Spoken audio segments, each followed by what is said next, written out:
You ask Tiger to solve. This deals with linear equations with one unknown. The final result is x equals 4. Let's solve it step by step.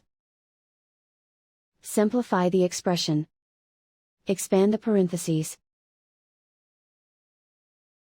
Multiply the coefficients. Simplify the arithmetic. Group all constants on the right side of the equation. Add 5 to both sides. Simplify the arithmetic.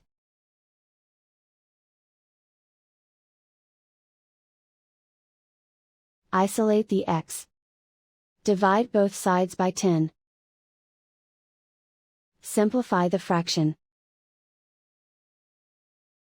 Find the greatest common factor of the numerator and denominator. Factor out and cancel the greatest common factor. And so the final result is x equals 4.